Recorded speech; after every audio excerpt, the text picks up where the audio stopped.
اندر سے اس کی کانپتی ہوئی کمزور آواز ابھری اور ہم تینوں اندر داخل ہو گئے۔ وہ دروازے کے پیچھے گدے پر زخموں کی کٹڑی کی صورت میں سکڑا سمٹا ہوا نظر آیا۔ اس پر نگاہ پڑتے ہی غزالہ پھریری سے لے کر رہ گئی۔ قیدی نے گردن اٹھا کر ورم آلود نیلے پپوٹوں میں جھری پیدا کر کے ہماری طرف دیکھا اور غزالہ کو دیکھتے ہی اس کے ادڑے ہوئے چہرے پر سکون کی ایک لہر دوڑ گئی۔ خدا کا شکر ہے کہ یہ مل گئی، وہ کراتے ہوئے پنسی پنسی آواز میں بولا۔ شاید اب میری گلو خلاصی ہو جائے گی۔ ہم تمہاری گلو خلاصی ہی کروانے آئے ہیں، سلطان شاہ نے کہا۔ روانگی کے لیے تیار ہو جاؤ۔ وہ لڑکڑاتے ہوئے سیدھا کھڑا ہو گیا۔ تم اسے چھوڑ کر آؤ، ہم تمہارے منتظر ہیں، میں نے سلطان شاہ سے کہا اور غزالہ کو لے کر وہاں سے نکلا۔ سلطان شاہ اسے کہاں لے جا رہا ہے؟ کمرے سے نکل آنے کے بعد غزالہ نے مجھ سے سوال کیا۔ شہر میں کہیں بھی چھوڑ آئے گا؟ میں نے اسے ٹالنے کی نیت سے بے پروایانہ لہجے میں کہا۔ مجھے یقین نہیں آتا، وہ بولی۔ اب میں بھی اسے خوب سمجھنے لگی ہوں۔ اس کی آنکھوں میں اس وقت وحشیانہ چمک کوند رہی ہے۔ میرا خیال ہے کہ آپ اسے ختم کرنے کا فیصلہ کر چکے ہیں۔ ایسا فیصلہ بھی کر چکی ہوں تو کیا فرق پڑتا ہے؟ یہ تمہارے سوچنے کی باتیں نہیں ہے۔ اسے زندہ چھوڑنے میں کیا قباحت ہے؟ اسے شاید کوئی خلش ستا رہی تھی۔ قباحت صرف اتنی سی ہے کہ یہ گھر وہ دیکھ چکا ہے۔ لاہور سے آیا ہوا A2 کا خاص کرندہ ہے، آج زخمی اور قابل رحم نظر آ رہا ہے۔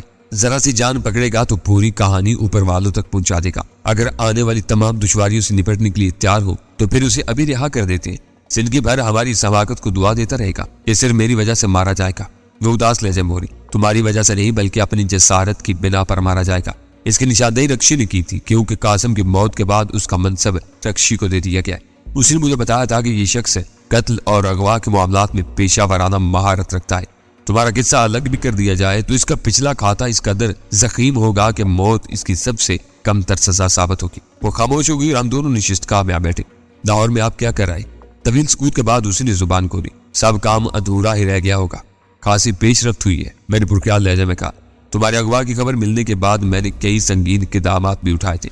ایشین سنڈیکیٹ کے دفتر کو آگ لگا دی۔ قاسم مار کے ہوئے ان سب کا نچوڑ یہ ہے کہ تصویر اور توقیر کسی اور کے لیے کام کر رہے ہیں۔ اس ضمن میں جمی لائٹ کا ایک نیا نام سامنے آیا۔ میرا خیال ہے کہ تنظیم کی پشت پر اسی کا ذہن کار فرما ہے۔ آپ کے اس خیال کی تائید کون کر سکے گا؟ شاید تصویر یا توقیر ہی سے کچھ معلومات حاصل ہو سکے۔ امکان تو یہی ہے کہ وہ بھی لا علم ہوگے، دوبارہ لاہور جا کر ہی اثر نو معاملات دیکھنے ہوگے۔ پھر اس کے استفسار پر میں اسے لاہور میں پیش آنے والے واقعات سے آگاہ کرنے لگا۔ یعنی تصویر الائٹ کاٹیج میں اسٹیٹ مینیجر کے طور پر رہ رہا ہے۔ میری کہانی سننے کے بعد اس نے تحیر زدہ لہجے میں کہا اور توقیر کی ملک میں موجودگی سے انکار کر رہا ہے۔ آخر اس طرح وہ کیا مقصد حاصل کرنا چاہ رہا ہے؟ وہ لوگ اس وقت میرا سراغ کھو چکے ہیں۔ وہ برادرانہ محبت جتا کر کسی نہ کسی طرح مجھے اپنے جال میں پھانسنا چاہتا ہے، کیونکہ میری وجہ سے کاروبار کے ساتھ ہی تنظیم کا ڈھانچہ بھی متاثر ہونے والا ہے۔ اس طرح تو تصویر پر ہاتھ ڈالنا محال ہی نظر آ رہا ہے۔ محال ضرور ہے لیکن ناممکن ہے۔ میں نے اندازہ لگایا ہے کہ وہ لائٹس کاٹیج میں بدوری زندگی گزارا ہے۔ بظاہر جمی لائٹ کا اسٹیٹ مینیجر بن کر عملے میں انخلا ملا ہوا ہے، لیکن در پردہ باس بن کر ان پر سوار ہے۔ باقی ملازمین یہی سمجھتے ہوں گے کہ اپنے اسٹیٹ مینیجر سمیت وہ سب باس کو جواب دہ ہیں۔ ایسے حالات میں ان میں سے کسی کو توڑ کر اپنے ساتھ ملانا زیادہ مشکل ثابت نہیں ہوگا، لیکن مسئلہ یہ ہے کہ وہاں رسائی کیسے حاصل کی جائے۔ اس بار مجھے بھی ساتھ لے جائیں گے؟ اس نے پوری امید لہجے میں سوال کیا۔ ہرگز نہیں، میں نے سختی کے ساتھ کہا۔ ایک بار ساتھ لے گیا تھا تو اس کے نتائج آج تک بھگتنا پڑ رہے ہیں۔ دوبارہ ایسی غلطی کا کوئی ارادہ نہیں ہے۔ انہیں تمہاری لاہور میں موجودگی کی بھنک بھی مل گئی تو اپنے سارے وسائل ہمارے خلاف مرکوز کر کے کہیں نہ کہیں ہمیں ضرور گھیر لیں گے۔ بہتر یہی ہے کہ ان کی توجہ لاہور کے ساتھ کراچی میں بھی بٹی رہے۔ جاگیر کو میرے اور آپ کے تعلق کا علم ہو گیا ہے؟ نہیں، تمہارے نکل جانے کے بعد سوال ہی پیدا نہیں ہوتا تھا۔ ہاں، تم سے اس کے گھر میں ملاقات ہو جاتی تو مجھے اس کو بھی اعتماد میں لینا پڑ جاتا۔ ابھی تک وہ میرے ساتھ خاصا تعاون کر رہا ہے۔ اور رکشی؟ اس نے دبے دبے لہجے میں سوال کیا۔ میرے لیے اس کا وہ سوال غیر متوقع نہیں تھا۔ وہ لاکھ روشن خیال اور تعلیم یافتہ صحیح لیکن بنیادی طور پر ایک عورت ہی تھی، اور میرے ساتھ اپنی وابستگی کی بنا پر ہرگز اس بات کو نظر انداز نہیں کر سکتی تھی کہ کوئی دوسری عورت مجھ سے ضرورت سے زیادہ قریب ہو سکے۔ خاص طور پر رکشی کے بارے میں بہت کچھ جانتی تھی۔ باتوں باتوں میں یہ بھی معلوم کر چکی تھی کہ وہ حسین اور چالاک ہونے کے ساتھ ساتھ ہی اس حد تک اخلاق باختہ تھی کہ عملاً بازار کی ایک سستی جنس بن کر رہ گئی تھی۔ اس کو لازماً فکر دامنگیر تھی کہ کہیں ان مارکا آرائیوں میں رکشی کو میرے دل و دماغ پر اس حد تک قابض ہونے کا موقع نہ مل جائے کہ میں اس سے بے پرواہی برتنا شروع کر دوں۔ تعاون وہ بھی کر رہی ہے، میں نے بظاہر بے پرواہ لہجے میں کہا، لیکن میں نے ایک ایک لفظ تول کر منتخب کیا تھا۔ لیکن اس کی وجہ میری ذات نہیں ہے۔ اس کے تعاون کے محرکات مثبت کی بجائے منفی جذبات پر مبنی ہیں۔ وہ A2 کو اپنے محبوب اور پھر اپنے بھائی کے قتل کا ذمہ دار سمجھتی ہے اور اس کا انتقام لینے کے لیے اس کے ہر ایسے دشمن سے تعاون کر سکتی ہے جس کے بارے میں اسے پورا یقین ہو کہ وہ اس کے باغیانہ کردار کو کسی بھی مرحلے پر بے نقاب نہیں کرے گا، لیکن میرے بارے میں وہ سلام جیسے اہم آدمی کی نشاندہی کیسے کر بیٹھی؟ میرے تو تمہارے رشتے کا علم ہو جاتا تو شاید زبان ہی نہ کھولتی۔ میں نے ہنستے ہوئے کہا، میں نے یہی بتایا کہ میں تم سے بالکل ناواقف ہوں اور بس ملنا چاہتا ہوں۔ کھانے سے فارغ ہو کر سلطان شاہ میرے سامنے آ بیٹھا اور خالی خالی نگاہوں سے میری طرف دیکھنے لگا۔ اس نے منگو پیر روڈ پر گندے کے چشموں سے آگے جانے والے راستے پر ایک جگہ سلام کو نہایت اطمینان سے گاڑی سے اتار کر گولی کا نشانہ بنا دیا تھا اور پھر سکون سے واپس لوٹ آیا تھا، لیکن اپنی اس کامیابی کے باوجود وہ اداس تھا۔ کیا بات ہے، تم کچھ چپ چپ سے ہو؟ میں نے اسے چھیڑا۔ دل پر بوجھ ہے، اس نے ہلکی سی مسکراہٹ کے ساتھ کہا۔ میں نے پہلی بار کسی زخمی اور نہتے دشمن کو دھوکے سے مارا ہے۔ وہ سمجھ رہا تھا کہ میں اسے واقعی اس ویرانے میں آزاد کر دوں گا، لیکن پیچھے سے پگھلا ہوا سیسا اس کے دل میں اتر گیا۔ پھر تم یہیں رہنا، میں نے کہا۔ تمہیں اپنے ساتھ لاہور لے گیا تو ایسے 2-4 واقعات تمہیں ناکارہ کر کے رکھ دیں گے۔ میں لاہور چلوں گا؟ وہ تڑپ اٹھا۔ اسے ایک واقعے سے اثر لینے کا یہ مطلب نہیں کہ میں ہمیشہ کے لیے ناکارہ ہو گیا ہوں۔ تم یہ بھی جانتے ہو کہ ہم لوگ شوقیہ خونریزی نہیں کر رہے، میں نرم لہجے میں کہا۔ انہوں نے ہمیں روکنے کی کوشش کی اور ہم نے انہیں بھاری نقصان پہنچا کر یہ یقین دلا دیا کہ وہ ہمیں اپنی مرضی کے مطابق نہ ہانک سکے گے۔ بعض واپسی پر ہم دوسرے مرحلے کی داغ بیل ڈالائے ہیں، اب دیکھو اس کے نتائج کیا رہتے ہیں۔ دوسرا مرحلہ؟ اس نے حیرت سے دہرایا۔ ہاں، تم اسے ایک طرح کی سر جنگ بھی کہہ سکتے ہو، میں نے کہا۔ لائرز کاٹیج کے ایس او یا سیکیورٹی افیسر کو شاید ہماری حقیقت کا علم نہ ہو، لیکن تصویر اچھی طرح سمجھ چکا ہوگا کہ ان واقعات کا پس پشت میرا ہاتھ کر فرما ہے۔ اسی پس منظر میں نے ان سے 30 لاکھ روپے کا مطالبہ کیا ہے۔ دیکھنا ہے کہ وہ کیا کہتے ہیں۔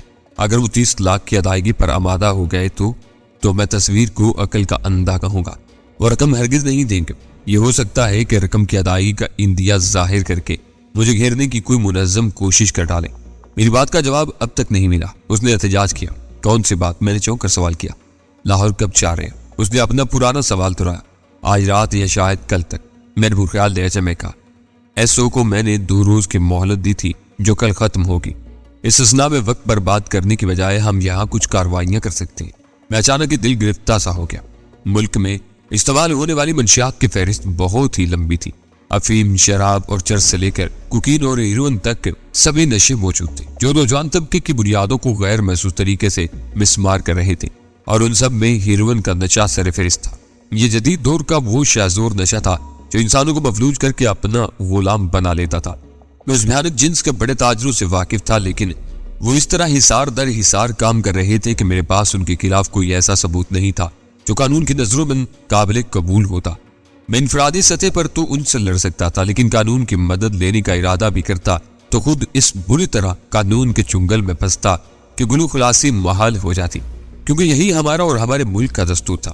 چند گرام کی پوڑیاں بیچنے والے اور ڈرائیور وغیرہ کی سطح کے کارندے ہر روز پکڑے جاتے تھے اور ان گرفتاریوں کی اندراج سے قانون کا پیٹ بھر دیا جاتا تھا، لیکن ان کے پشت پناہ برسوں گزرنے کے بعد بھی گرفت میں نہ آ سکے تھے۔ منشیات فروشوں کی زیر زمین دنیا میں بڑے بڑے ناموں کی گونج تھی۔ تاجروں اور صنعت کاروں سے لے کر اعلیٰ سرکاری اہلکاروں تک کے نام ایسے محبت امیز انداز میں لیے جاتے تھے کہ ان ناموں پر رشک آتا تھا، لیکن اندھا اور بہرا قانون نہ ان شیروں کو دیکھ سکتا تھا نہ وہ نام سن سکتا تھا، اور ملک میں گناہوں کی فصل تیزی سے پروان چڑھتی جا رہی تھی۔ ہم یہاں کیا کارروائی کر سکتے ہیں؟ سلطان شاہ نے مجھے خیالوں سے چونکا دیا۔ موتی دادا اور میرے لوگوں سے تم واقف ہو، ان کو مخبری کر کے انہیں پکڑا دو تاکہ نچلی سطح پر بھی کام ٹھنڈا ہو جائے۔ مخبری کے چکر میں خود بھی پھنسنے کے امکانات سے آتا ہے۔ اس نے بیچارگی سے کہا، وہ باقاعدہ بھتہ دیتا ہے، اس پر کوئی ہاتھ نہیں ڈالے گا، وہاں تو ہمیں خود ہی گھس کر انفرادی طور پر آگ لگانی ہوگی۔ اس کے جواب سے مایوس ہو کر میں نے ٹیلی فون ڈائریکٹری سنبھالی اور موتی دادا کے علاقے کے پولیس اسٹیشن کا نمبر تلاش کر کے تھانے کے انچارج کا نمبر بلانے لگا۔ سلسلہ مل جانے پر دوسری طرف سے کرخت سی آواز سنائی دی، لیکن بولنے والے نے اپنے لہجے کی ناشائستگی خوبصورت الفاظ میں چھپانے کی کوشش کی تھی۔ بھائی، میں ایک شریف شاعری بول رہا ہوں، میں نے کہنا شروع کیا۔ عرض یہ کرنا ہے کہ آپ کے علاقے میں مارکیٹ سے ذرا آگے بس اسٹاپ کے قریب موتی دادا نامی ایک بدماش کا اڈا ہے۔ وہاں کھلے بندوں ہیروئن بیچ کر وہ قوم کا مستقبل تباہ کر رہا ہے۔ وہاں اس وقت بھی چھاپا مارا جائے تو ہیروئن کی بھاری مقدار برآمد کی جا سکتی ہے۔ تمہارا نام پتہ کیا ہے؟ میرا مدعا سنتے ہی اس آواز سے ساری خوش دلی کافور ہوگی۔ نام پتہ بتانا ہوتا تو فون کرنے کے بجائے خود ہی تھانے چلاتا، میں نے معذرت خوانا انداز میں کہا۔ موتی دادا کو میرا سراغ بھی مل گیا تو میری زندگی جہنم بنا دے گا۔ سنو جی، ریسیور پر کرخت آواز ابھری، ہمارے پاس موتی دادا نام کی کسی آدمی کی ہسٹری شیٹ نہیں ہے۔ پھر ہمیں اوپر سے حکم ملا ہے کہ گمنام اطلاعات پر کوئی کارروائی نہ کی جائے، کیونکہ لوگ پولیس کو بیوقوف بنا کے ذاتی دشمنیاں نکالتے ہیں۔ ہم بلا وجہ کسی شریف آدمی کے ٹھکانے پر دھاوا نہیں بول سکتے۔ اطلاع درست ہے تو تھانے آ کر رپورٹ درج کرواؤ، پھر ہم دیکھ لیں گے کہ کیا کارروائی ہو سکتی ہے۔ قانون اتنا آسان نہیں کہ تم فون کرو اور ہم رائفلیں سنبھال کر دوڑ لگاتے۔ چھاپا نہ مارا جائے تو تم وہاں جعلی گاہک بھیج کر میری بات کی صداقت کا اندازہ لگا سکتے ہو۔ اس نے صداقت کے بارے میں نہایت نازیبا الفاظ استعمال کیے، پھر ہراتی آواز میں بولا، چوروں کی طرح چھپ کر ہمیں ہی پٹی پڑھانے کی کوشش نہ کرو۔ ہمیں سب معلوم ہے کہ ہمیں کب کیا کرنا ہے۔ تم جیسے اچکوں کو میں خوب جانتا ہوں۔ موتی دادا نے مال دینے سے انکار کیا ہوگا تو اب پولیس کو اس کے خلاف اکسا رہے ہو۔ اس کا مطلب ہے کہ تم موتی دادا اور اس کے دھندے سے خوب واقف ہو۔ بکواس بند کرو خنزیر دا پتر۔ میری بات پوری ہونے سے پہلے ہی دوسری طرف سے چنگھاڑتی آواز آئی، الو کا پٹھا ہمارے ساتھ وکالت بگاڑ رہا ہے۔ مجھے معلوم تھا کہ اب گالیوں کی بچاڑ شروع ہوگی، لہٰذا فون کا سلسلہ منقطع کر دیا۔ کیا ہوا؟ سلطان شاہ نے فوراً سوال داغ دیا۔ گالیاں کہا کہ بے مزہ ہو گیا ہوں۔ میں نے تلخ مسکراہٹ کے ساتھ کہا، آج موتی دادا کے اڈے پر ہنگامہ نہ ہوا تو سمجھو کہ کچھ بھی نہ ہوا۔ ایسے کاموں میں تو میں حاضر ہوں، بس ذرا تفصیل سمجھا دو مجھے۔ تفصیل کی ضرورت نہیں، کیونکہ ہم ساتھ چلیں گے۔ اس کے بعد ہم دونوں کو کہیں مل بیٹھنے کا موقع نہیں مل سکا، لیکن میں نے اسے یہ ضرور بتا دیا کہ ہم اسی رات لاہور کے لیے روانہ ہو جائیں گے، اور اس اطلاع پر وہ خاصا خوش نظران لگا تھا۔ شام ڈھلے ہم دونوں گھر سے نکلے تو ماحول خاصا کشیدہ تھا۔ کرنل بھی کچھ روٹا روٹا سا نظر آ رہا تھا۔ غزالہ تنہا رہ جانے پر آزردہ تھی، لیکن یہ بات سب ہی کو معلوم تھی کہ میرے لیے لاہور کو بھول کر کراچی میں رہنا تقریباً ناممکن ہو کر رہ گیا تھا۔ گھر سے روانہ ہونے کے بعد میں نے گاڑی ایک محفوظ علاقے میں چھوڑ دی اور سلطان شاہ کے ساتھ ٹہلتا ہوا اس طرف ہو لیا جہاں موتی دادا کا ہیروئن فروشی کا اڈا تھا، لاکھوں کا دھندا فراہم کرنے والا اڈا۔ ایک نیند تاریک اور مفروق الحال کوارٹر میں قائم تھا، جہاں بوسیدہ احاطے کے ساتھ بچھی ہوئی 3 چارپائیوں پر غالباً موتی دادا کے پروردہ غونڈے آرام کر رہے تھے، اور ان کے زیر سایہ احاطے میں مشکوک لوگوں کی آمد و رفت جاری تھی۔ ہمارا براہ راست موتی دادا سے تو کوئی جھگڑا نہیں ہے۔ وہاں پہنچنے کے بعد سلطان شاہ نے پہلی بار زبان کھولی۔ تمہیں یہ خیال کیسے آ گیا؟ میں نے چونک کر سوال کیا۔ ویسے تمہارا سوال خاصا معقول ہے۔ اگر ہنگامہ کرنا ہی ہے تو ہم براہ راست اس سے رجوع کیے بغیر اودم مچا کر فرار ہو سکتے ہیں، اس نے کہا۔ ہاں یہ بات بھی معقول ہے، میں نے اس سے اتفاق کرتے ہوئے کہا، لیکن کارروائی کے آغاز سے پہلے ذرا گھوم پھر کر اندازہ لگا لینا چاہیے کہ یہاں کیا صورتحال درپیش ہے۔ ہم دونوں ایک متفقہ پروگرام کے تحت ایک دوسرے سے الگ ہو گئے، اور جب دوبارہ یکجا ہوئے تو دونوں ہی اس بات پر متفق تھے کہ موتی دادا کے اڈے پر یہ خبر گرم تھی کہ ان کے کسی مخالف نے علاقے کی پولیس کو اس کے اڈے پر چھاپا مارنے کی ترغیب دی تھی، لیکن موتی دادا کے وسائل نے وہ کوشش ناکام بنا دی۔ صاف ظاہر تھا کہ علاقے کی پولیس ان لوگوں سے ملی ہوئی تھی اور انہیں پل پل کی خبریں پہنچاتی تھی۔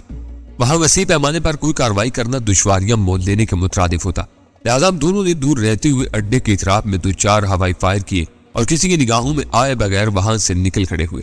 ہم اپنا کام دکھا کر واپس لوٹ رہے تھے، لیکن اس علاقے کی فضا شور و غل سے گونج رہی تھی اور اکا دکا فائر بھی سنائی دے رہے تھے۔ شاید موتی دادا کے حامیوں نے اپنی خیال مخالفین کو خوفزدہ کرنے کے لیے اچھی اسلحہ نکال لیا تھا۔ یہ تو کچھ بھی نہ ہوا، سلطان شاہ نے گاڑی روانہ ہونے کے بعد کہا۔ ہماری طرف سے اتنا ہی کافی ہے، ہو سکتا ہے کہ اب وہ اندھیرے میں آپس ہی میں لڑ پڑیں۔ اس وقت ہم انہیں یہ جتانے میں کامیاب رہے ہیں کہ کوئی ان کے پیچھے لگ گیا ہے، پھر اب باقی وقت کہاں گزارو گے؟ اس نے اپنی رسٹ واچ دیکھتے ہوئے کہا۔ مجھے رکشے سے ملنا ہے، میں نے آہستگی سے کہا، لیکن گھر سے چلتے وقت تو تم نے اس کا ذکر نہیں کیا تھا۔ اس نے حیرت سے سوال کیا۔ میں مسکرا دیا۔ غزالہ کے سامنے دانستہ اس کے ذکر سے گریز کر رہا تھا۔ کوئی نام بار بار سامنے آتا رہے تو ذہن میں بلا وجہ شبہات سر ابھارنے لگتے ہیں۔ وہ تعاون کر رہی ہے تو میں سوچ رہا ہوں کہ اس سے کھل کر بات کر لی جائے۔ وہ خاموش ہو گیا اور میں نے تھوڑی دیر بعد کار اسٹون ہاؤس سے کچھ فاصلے پر پارک کر دی۔ تم یہی انتظار کرو، میں فارغ ہو کر جلد ہی واپس لوٹنے کی کوشش کروں گا۔ اس وقت رکشی اپنے گھر پر شاید تنہا تھی، کیونکہ دوسری دستک کے بعد اس نے خود ہی پھاٹک کھولا تھا اور مجھے دیکھ کر حیرت کا اظہار کیا تھا، مگر میں وہاں رکے بغیر اسے ساتھ لیتا اندر بڑھتا چلا گیا۔ کیا بات ہے، آج کچھ زیادہ ہی جوش میں نظر آ رہے ہو؟ وہ میری طرف دیکھتے ہوئے شوق لہجے میں بولی۔ اس وقت محض تم سے ملنے کی نیت سے آیا ہوں۔ ماضی کی باتیں رہ رہ کر ذہن میں ڈنگ مارتی رہتی ہیں اور میں ہمیشہ صبر کر کے رہ جاتا ہوں۔ سچ پوچھو تو تم ایک بدرو بن کر میرے ذہن سے چمٹ گئی ہو۔ بدرو؟ وہ کھدکتی ہوئی آواز میں ہنس پڑی۔ بدرو ہوتی تو تمہارے دل میں چھپے ہوئے خیالات بھی پڑ لی تھی، لیکن تم ہمیشہ مجھے بیوقوف بنا کر اپنا کام نکال لیتی ہو اور میں سوچتی رہ جاتی ہوں میں نے تمہیں بیوقوف بنا کر کون سا کام نکالا اپنا؟ میں نے کمرے میں داخل ہوتے ہوئے جارحانہ لہجے میں سوال کیا۔ پرانی باتوں پر خاک ڈالو اور صرف اتنا بتا دو کہ سلام کہاں ہے۔ اس کی تھی کہ نگاہیں دلکش انداز میں میرے چہرے پر مرکوز تھی۔ مجھے کیا پتا، میں تو خود اس کی تلاش میں ہوں۔ کل رات ڈھلے اس کا پتہ لے کر تمہارے پاس سے روانہ ہوا تھا۔ آج صبح بلیو اسٹار پہنچا تو وہ میرے پہنچنے سے پہلے ہی کہیں نکلا ہوا تھا۔ مجبور کرو گے تو مان لوں گی، وہ میری آنکھوں میں دیکھتے ہوئے بولی، لیکن حقیقت یہ ہے کہ اسے آج 10 بجے تک اپنے کمرے میں رک کر میری کال کا انتظار کرنا تھا۔ میں نے 9 بجے اسے فون کیا تو وہ غائب تھا۔ میرے پاس کوئی جادو کی چھڑی تو نہیں ہے کسی ہٹے کٹے آدمی کو یوں پلک چپکنے میں غائب کر دوں۔ میں نے چڑچڑے پن کا مظاہرہ کرتے ہوئے کہا، تم ہوٹل سے معلوم کر سکتی ہو کہ کن حالات میں وہاں سے روانہ ہوا تھا؟ اسے جہنم میں ڈالو، وہ پہلو بدلتے ہوئے بولی، میں معلوم کر چکی ہوں وہ تنہا ہی گیا تھا، لیکن اس پر کوئی بہت ہی خاص ترکیب آزمائی گئی ہوگی، ورنہ وہ کسی قیمت پر 10 بجے سے پہلے اپنا کمرہ نہ چھوڑتا۔ میری طرف سے اس قدر بدظن ہو تو میرا یہاں آنا ہی بیکار ہے۔ میں نے اچاڑ لہجے میں کہا، میں سمجھ رہا تھا کہ تم نے خود السلام کو ہوٹل سے ہٹا دیا ہے تاکہ میں اس تک نہ پہنچ سکوں۔ اسے مجھے صوفے پر بیٹھنے کو کہا اور بولی، تو یوں کہو کہ اس وقت بھی سلام کی تلاش میں آئے ہو؟ وہ میرا سسرالی نہیں ہے کہ میں اس کی تلاش میں یوں خوار ہوتا پھروں۔ میں نے ترش لہجے میں کہا، مجھے معلوم ہوتا کہ تم یہ خرافات سوچو گی تو بھول کر بھی ادھر کا رخ نہ کرتا۔ پھر سچ بتاؤ کہ کیوں آئے ہو؟ اس کا لہجہ مصالحانہ ہو گیا۔ دوستی کی تجدید کے علاوہ اور کیا ہو سکتا ہے؟ سوچا تھا کہ میرا اور تمہارا دشمن ایک ہی ہے، تو کیوں نہ ہم باقاعدہ مل کر کام کرنا شروع کرتے۔ A2 سے تو تمہیں کوئی صلہ نہ مل سکے گا، جب بھی موقع آیا وہ بے دریغ تمہاری گردن کٹوا دے گا۔ آہستہ بولو، دیواروں کو بھی کان ہوتی ہیں۔ سرکشی تو دور کی بات ہے، وہ اونچے لہجے میں بولنے والوں کو بھی معاف نہیں کرتا۔ تمہارے تو اس سے بہت قریبی مراسم رہے، بہت زیادہ قریبی۔ وہ مسکرا کر بولی، لیکن اس کا چہرہ پھر بھی نہ دیکھ سکی۔ ٹھکانہ تو معلوم ہوگا اس کا؟ نوبت ہی نہیں آئی، ہمیشہ خود ہی آ کر ملتا تھا۔ اور ہمیشہ کیا، میری تو کل اس سے 3 ملاقاتیں ہوئی تھیں اور تینوں بار وہ غیر متوقع طور پر خود ہی پہنچا تھا۔ یعنی تم اس کے بارے میں میری زیادہ مدد نہیں کر سکتی؟ مجبوری ہے، وہ سر جھٹک کر بولی۔ ہاں یہ ضرور کر سکتی ہوں کہ کراچی میں اس کے کام کو بگاڑنا شروع کر دوں، یہ بھی خاصا اہم کام ہوگا۔ میری کوشش ناکام ہو چکی ہے۔ اس کا انکشاف سن کر میں حیران رہ گیا۔ پرسوں ہی ایک چھوٹی سی کھیپ آزاد علاقے سے یہاں پہنچی ہے، میرے استفسار پر اس نے بتایا۔ میں نے ایک اہم سرکاری افسر کو فون پر مال لانے والے ٹرک کی ساری تفصیلات بتا دی، لیکن کوئی کارروائی نہیں کی گئی۔ مال بحفاظت مقررہ اڈے پر پہنچ گیا، جبکہ میرے ذریعے اس مد میں یہاں کسی کو کوئی رقم ادا نہیں کی جاتی۔ معلوم ہوتا ہے کہ یہ بندوبست اوپر سے براہ راست ہوتا ہے۔ پھر تم یہاں کام کیسے بگاڑ سکو گی؟ نچلے درجے کے ملازمین عام طور پر ایسی ملی بھگت میں کم ہی ملوث ہوتے ہیں، ان کا دار و مدار چھوٹے موٹے چاپوں پر ہوتا ہے۔ اب انہی میں سے کسی کو اکسانے کی کوشش کروں گی۔ اس کا مطلب یہ ہے کہ آج سے ہمارے درمیان تعاون باقاعدہ معاہدے کی شکل میں ہوگا۔ اندازہ ہاتھ اس کی طرف بڑھاتے ہوئے کہا، ہاں، اور اب اس کا ایک چھوٹا سا جشن بھی ہو جائے۔ وہ اتفاق کے ساتھ ہاتھ ملاتے ہوئے بولی۔ ہم دونوں ایک بار پھر لاہور کی سرزمین پر کھڑے تھے۔ لاہور روانگی سے پہلے سلطان شاہ کا موڈ خاصا خراب ہو گیا تھا، کیونکہ مجھے رکشی کے پاس کافی دیر لگی تھی، لیکن جب میں نے اسے رکشی کے ساتھ ہونے والے نئے معاہدے سے آگاہ کیا تو اس کا غصہ کافور ہو گیا، اور پھر ہمارا سفر خاصا خوشگوار رہا۔ معلوم ہوتا ہے کہ اس بار کچھ ہو کر رہے گا۔ سلطان شاہ نے میرے ہمراہ ایئرپورٹ کی عمارت سے باہر نکلتے ہوئے پرخیال لہجے میں کہا، کیا کوئی الہام ہوا ہے؟ میں نے ازراہ مذاق کہا، چھٹی ہیس۔ اس نے گہری سنجیدگی کے ساتھ کہا، میرا دل کہہ رہا ہے کہ اس بار ضرور کوئی بڑا تصادم ہوگا۔ اس بار وہ لوگ بہت چکنے ہوں گے، ہمیں ہر قدم پھونک پھونک کر اٹھانا ہوگا۔ شاید اس بار لاہور کی فضا نے تمہارے اعصاب پر کچھ ناگوار اثرات مرتب کیے ہیں۔ میں نے اس کی سنجیدگی کا مذاق اڑاتے ہوئے شوق لہجے میں کہا، ذرا اپنے دائیں طرف نگاہ ڈالو۔ سرمئی سوٹ میں چشمے والا دراز کا آدمی لاؤنج سے نکلتے ہی ہمارے ساتھ ہو لیا تھا۔ اس نے سرگوشیانہ لہجے میں کہا، وہ بار بار ہماری طرف دیکھ رہا ہے۔ میں نے بے پروانہ انداز میں سر گھمایا تو سرمئی سوٹ والا ہم سے چند قدم پیچھے چلا رہا تھا۔ میں نے جیب سے سگریٹ کا پیکٹ نکالا اور سگریٹ سلگانے کے بہانے چلتے چلتے وہیں رک گیا۔ میں نے یکے بعد دیگر 3 دیا سلائیاں چلائیں جو میرے نتنوں سے خارج ہونے والی تیز آواز سے بجھ گئیں۔ میں نے کنکھیوں سے دیکھا کہ سرمئی سوٹ والے نے اپنی رفتار سست کر دی تھی، لیکن دیا سلائیاں بجھنے کے باعث اس کی سست روی اس کے کام نہ آ سکی اور اسی انداز میں چلتا ہوا ہم سے آگے نکل گیا۔ چوتھی ڈھیلی نے سگریٹ کا سرا روشن کر دیا، تم بلا وجہ چھٹی اور 7ویں حص کو بدنام کر رہے ہو۔ میں نے اسی سرگوشیانہ لہجے میں کہا، جب ایک مشتبہ آدمی سامنے نظر آ رہا ہے تو گھبرا پھرا کر بات کرنے کی کیا ضرورت تھی؟ اس وقت تک ذہن پر زور دینے کے باوجود میں اسے شناخت نہیں کر سکا تھا۔ تمہارے رکنے کے بعد اچانک یاد آیا کہ پہلی بار جب ہم لاہور آئے تھے تو ایشین سنڈیکیٹ کے دفتر سے واپسی پر بھابھی کو اغوا کرنے والوں میں وہ بھی شامل تھا۔ کیا تمہیں پورا یقین ہے؟ میں نے آگے بڑھتے ہوئے سوال کیا۔